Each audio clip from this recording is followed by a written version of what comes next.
Hi, thank you for joining us on this episode of Sports Bets for Free. My name is Scott Jenkins, your host, just a local sports bettor here in Phoenix, Arizona. And hopefully today with our picks and your picks, it's going to be another profitable day for you. NFL Week 16, the Sunday slate. We'll come back later on tomorrow to give you an update on the Monday games.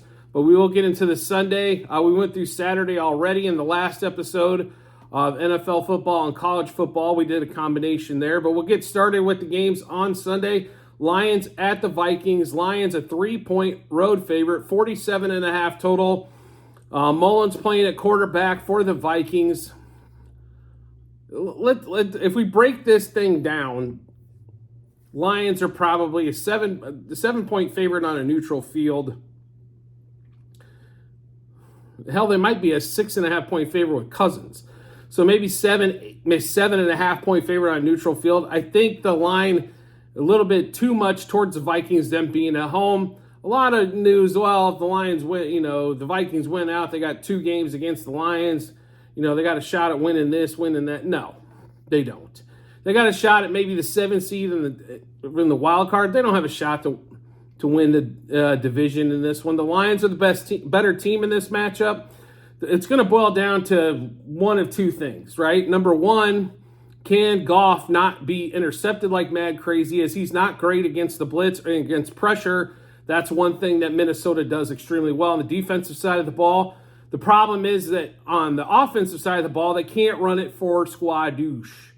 So if you only have to defend one way because you're not worried about that running game whatsoever, it makes life a lot simpler, and that's the reason why I think the Lions are going to pull this one off. In particular, I just don't like all this money going towards the Minnesota side. I don't quite understand it, but they're not going to. I don't think they move this line off of 3.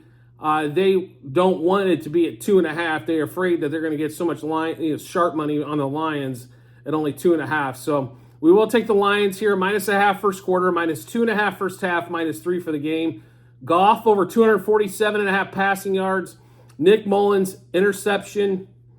Jordan Addison over 46.5 receiving yards. Jahmyr Gibbs over 46.5 rushing yards. You will notice that Detroit especially will try to run the ball on the road early, and if they're successful, this game's over quick. So that blitzing defense better be a run blitz. Amon-Ra St. Brown, who is his number 1 receiver overall, but especially gets more heavily targeted on the road, over 77.5 receiving yards. I do think, though, Minnesota will score, so over 1.5 passing touchdowns. So that means they're going to score 2 touchdowns, basically, because they can't run the ball for squadouche, like we mentioned, so they'll have to get it through the air. Jordan Addison over 3.5 receptions. Now, he is 4.5 in a ton of different spots. FanDuel does have him over 3.5, so if you want to catch the number there, it is juiced a little bit. I think it's -150, but I'd rather bet 4 catches than 5, especially on a third quarterback on that one there. We're also going to take the Lions over the team total of 12.5 first half and 24.5 for the game. So one more time in the Lions-Viking matchup. Lions -0.5 first quarter, -2.5 first half, -3 for the game. Goff over 247.5 passing yards. Nick Mullins to throw an interception and over 1.5 passing touchdowns. Jordan Addison over 3.5 receptions and over 46.5 receiving yards. Jahmyr Gibbs over 46.5 rushing yards. Amon-Ra St. Brown over 77.5 receiving yards. Lions over 12.5 team total in the first half and over 24.5 team total for the game. Next game up, Seahawks-Titans. Seahawks 3.5-point favorite going to Tennessee. Geno's going to play for the Seahawks. It's probably the best thing the Titans could ask for. That means they'll throw the ball way too much. Titans don't know who the quarterback. I don't think Levis is going to play in this one the way it sounds on this one. So we don't have how do I put this? We don't have a ton in this game. We do have some player props that we do like. So we'll take Geno Smith to throw an interception because he always throws an interception on the road. Geno over 238.5 passing yards. DK Metcalf over 4.5 receptions and over 61.5 receiving yards. Drew Lock found DK Metcalf. We hope and pray that Geno can as well, as he tends to forget he's there. Kenneth Walker over 61.5 rushing yards. And we're going to take the Seahawks over the 21.5 team total for the game. We didn't like the over 10.5 in the first half. They scored 10 a lot in the first half, is the reason being. But anyway, the plays we like in that game: Geno Smith interception, Geno Smith over 238.5 pass yards, DK Metcalf over 4.5 receptions and over 61.5 for receiving yards, Kenneth Walker over 61.5 rushing yards. Can we please quit this Charbonnet shit where they split time? Walker is the better back. Let's use him. And Seahawks over 21.5 team total in that matchup. Next game up, Packers-Panthers in Carolina. Packers 4-point road favorite, total of 38. I can't believe. I know the NFL has to schedule these, but a few player props in this game. They're all going to go around Jordan Love on this one. So Jordan Love over 20.5 pass completions, over 32.5 pass attempts, and over 221.5 pass yards. The one thing you can say about the Packers this year is it's absolute damn shame to have two running backs and not be able to run the ball. But Jordan Love has been able to throw it around. The Panthers defense, even if, they're not good, but a lot of that has to do with the fact the offense can't stay on the field, so they're playing way too much. But they're still not the best defense on the planet either. But we think Jordan Love will get a lot of airtime, so to speak. So over 221.5 yards, over 20.5 pass completions, and over 32.5 pass attempts. The only thing we got going there. Next game up, Browns-Texans. We're definitely more invested in this one. Browns right around a 3-point favorite. In that one, no CJ Stroud, so you get another week of Case Keenum. Yay. Case does what Case normally does, which is I can't figure nothing out for 3 quarters, and all of a sudden, when teams go to prevent defense, we can come back. But we do like the Browns here, and we like them quite a bit. Browns -1.5 first quarter, -1.5 first half, and -3 for the game. I'll be really honest. They could kick a field goal, and they'll probably be ahead of the Texans in the first half. That's how bad Keenum normally is at the start of games. So we'll take that there. And the Texans can't run the ball, which doesn't help. When Devin Singletary's your primary back, you're in trouble to begin with, right, in that one. So we also like Njoku over 48.5 passing yards, Flacco over 243.5 passing yards, as the Browns have forgotten how to run the ball but can't seem to throw it now that Flacco's back. We also like the over in this game because we take the over in every Browns road game as well. So we're going to take the over 7.5 first quarter, over 19.5 first half, over 40 for the game. And we like the Browns over 10.5 team total first half and over 20.5 team total for the game. I honestly think it's like 27-20 is where this game ends up, but it's a lot of backdoor by the Texans on that one. But I think the Browns easily take care of this road game and get win number 10 for the season. So one more time in this Browns and Texans matchup. Browns -1.5 first quarter, big plus money there. -1.5 first half, -3 for the game. Flacco over 243.5 passing yards. Njoku over 48.5 receiving yards. Browns over 10.5 team total first half, over 20.5 team total for the game. And we like the over first quarter, 7.5, 19.5 first half, and 40 for the game in that Browns and Texas game. Colts, Falcons. Colts now, I don't understand this line at all. Like, Tyler Heineke is just as bad as Desmond Ridder. It's been proven time and time again. The Colts figure out ways to win games with Gardner Minshew, but this line keeps going. The Colts keep getting more. It's the Falcons are now a 2.5-point favorite, 45.5 total. Looks like the line might move to 3 as it's juiced pretty well to the 2.5. I don't get it. I really don't. The Falcons, people quit thinking the Falcons are good.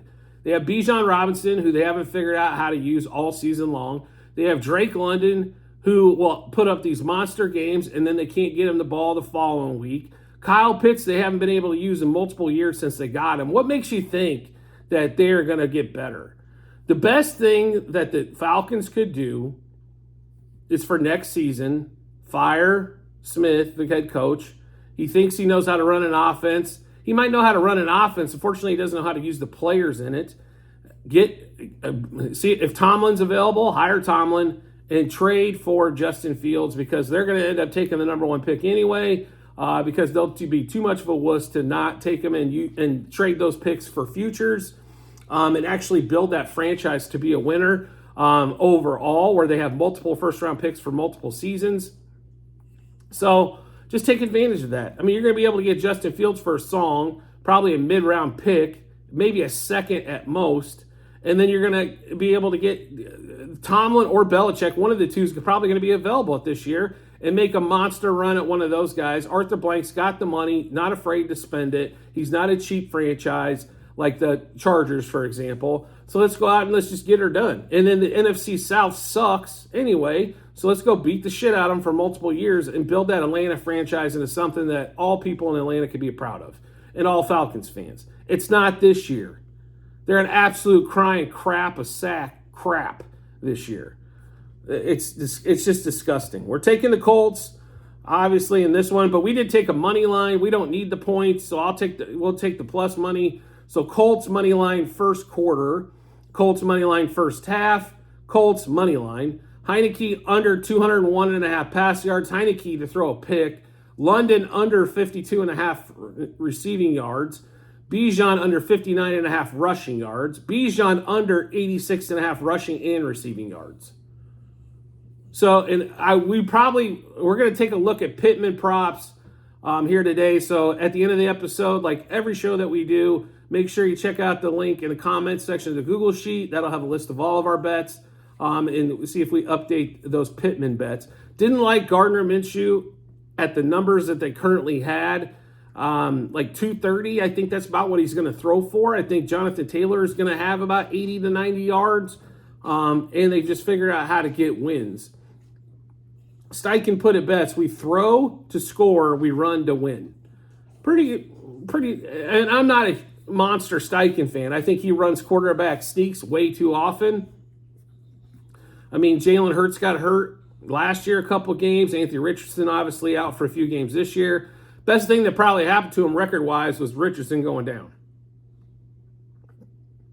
Minshew figures out ways to win games. So, anyway, in this Colts-Falcons game, Colts money line first quarter, first half, and money line for the game. Heineke under 201.5 pass yards. Heineke to throw a pick. London under 52.5 receiving yards. Bijan Robinson under 59.5 rush yards. Bijan under 86.5 rushing and receiving yards combined. Now that we get off my Falcons soapbox, we'll move on. Last game in the early window, Commanders-Jets. Jets 3-point favorite, 37 total. I don't know how the Jets can be a favorite against anybody. I know they're playing at home. I know the Commanders are no bueno. Trevor Simeon's now the quarterback. So what's that? Quarterback number 27 for the season for the Jets. Commanders, Sam Howell had a shitty game last week, but we don't currently have a play on this game. I don't really want to either. I just think, why would I give either of these players, teams, any of my time or money? That's what it kind of feels like when you're betting on them or betting against them. So we don't have anything in there, but we might have something by tomorrow as this comes out a day ahead of time. So like I said, make sure you do check the Google Sheets just to see if we've updated any bets there. Now we get into the late afternoon window. We've got 3 games there, then a Sunday night game.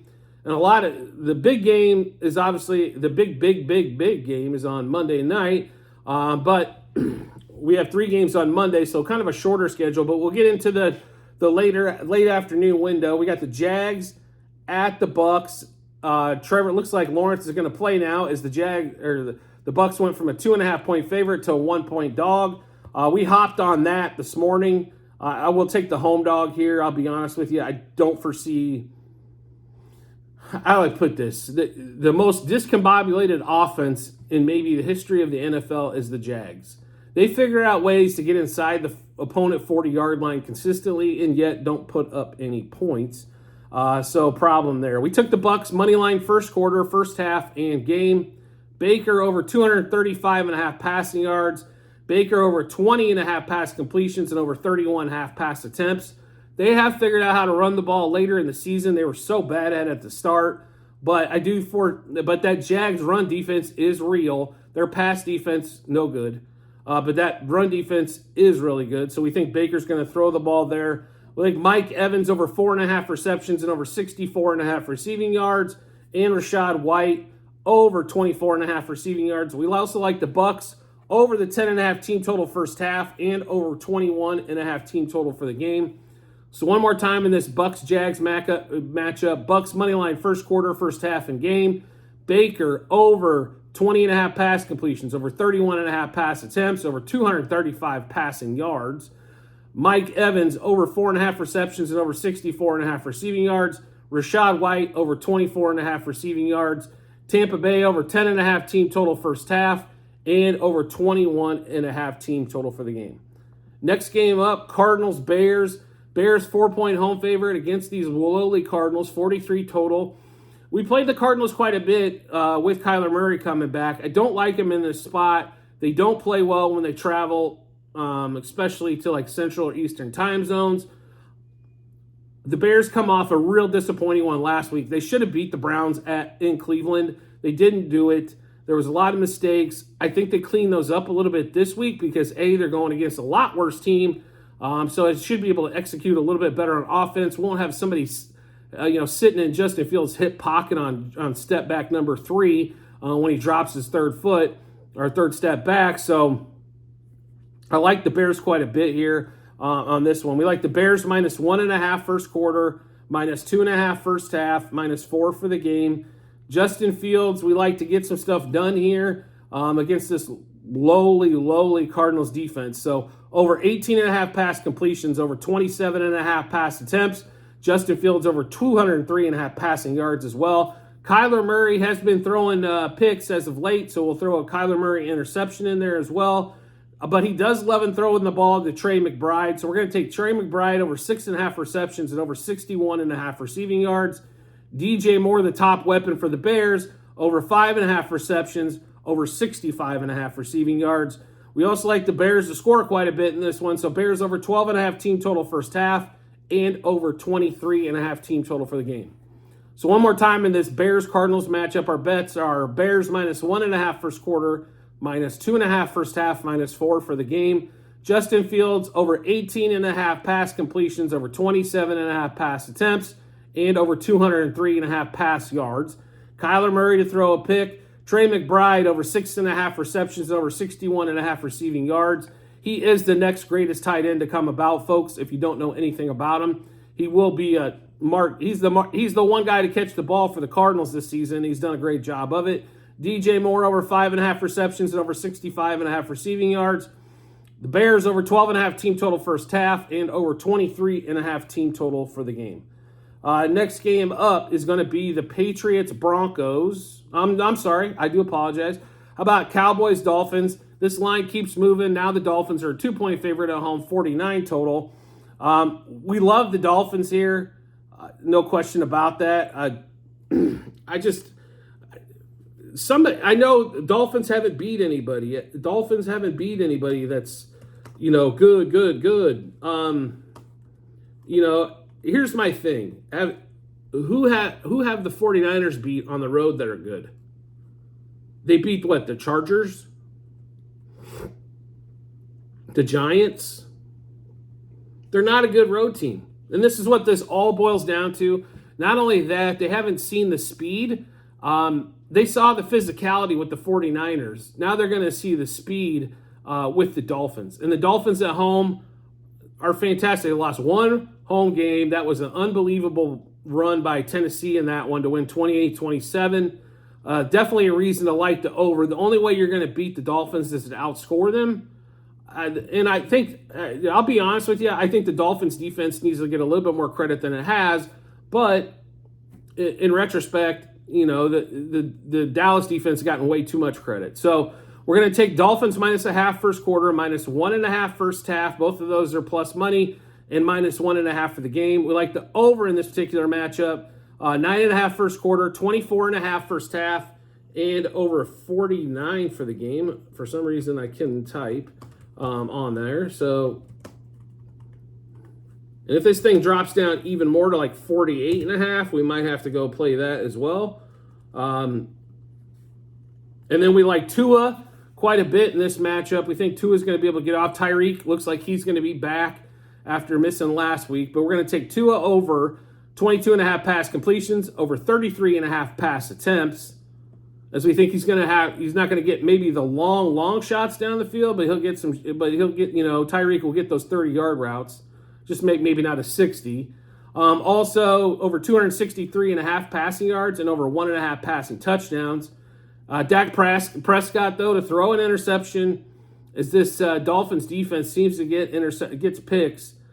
Jake Ferguson, over 41.5 receiving yards. If you follow the show, you know that was one of our prop bet of the days earlier in the week. Dolphins over the 13.5 team total first half and over 25.5 team total for the game. So one more time in this particular matchup, Dolphins-Cowboys. Dolphins -0.5 first quarter, -1.5 first half, and -1.5 for the game. Dolphins-Cowboys over 9.5 first quarter, over 24.5 first half, and over 49 for the game. Tua over 263.5 passing yards, over 1.5 passing touchdowns, over 22.5 completions, and over 33.5 attempts. Dak Prescott, interception. Ferguson over 41.5 receiving yards. Dolphins over 13.5 team total first half, and over 25.5 team total for the game. And if that wasn't enough on that game, make sure you do check out the Google Sheet comment section in of this episode to make sure if we play anything else there. We're kind of waiting to see if Tyreek's prop is going to go down or up. It's sitting in the mid to high 80s. If it goes down, we'll probably hop on. If it goes up, we might even go under. So make sure you check that out. Now we'll get into this Sunday night game, last game for this episode. Patriots-Broncos. Looks like Patriots now 7.5 point road dog, 35.5 total. I don't know. How do I put this? I don't know how this line has went to 7. Who the hell is betting Denver? Have they seen them play? I mean, they're just bad. I mean, they got extremely lucky for like 6 weeks in a row. Like every turnover went their way. Everything seemed to go their route. I don't get why this line keeps moving to the Patriots. The Patriots suck. No question about it. But Denver's not much better, and they're definitely not 7.5 points better.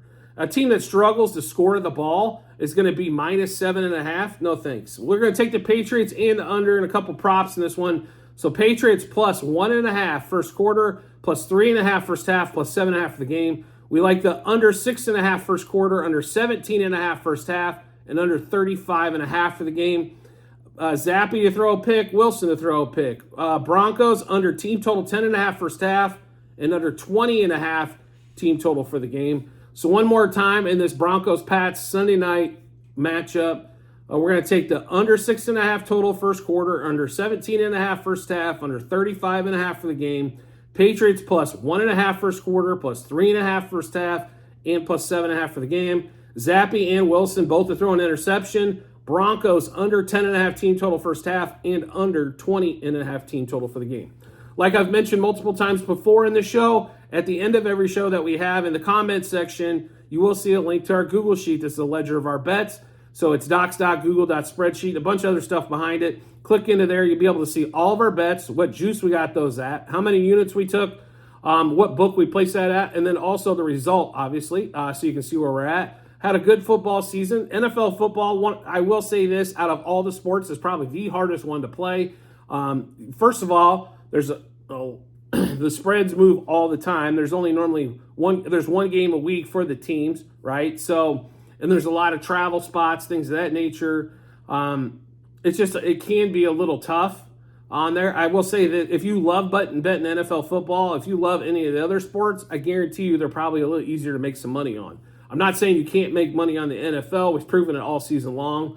But if you like basketball, or especially if you like baseball at all, there's a lot of money to be made. So make sure you check out some of our other ones as well with basketball and baseball. Check those out and see what you think of that as well. So that Google Sheets are important. It'll go over every bet that we went over here with you today. Also, if you want to see what we've got going on for Monday night before we come out with the Monday night episode, feel free to do that. Also, like I said, NBA and college basketball going on today, so feel free to check those out when you got some time. And as always, if you could subscribe and get notifications to the YouTube channel, so when we drop our bets, you get those first. It makes life really simple when you turn notification, or you subscribe and turn those notifications on. You'll get notified to your device or to your phone, let you know Sports Bets for Free has dropped new bets, and it's time to take a look at those, match them up with your bets, and give you that ton of confidence you need heading to the betting app or betting window.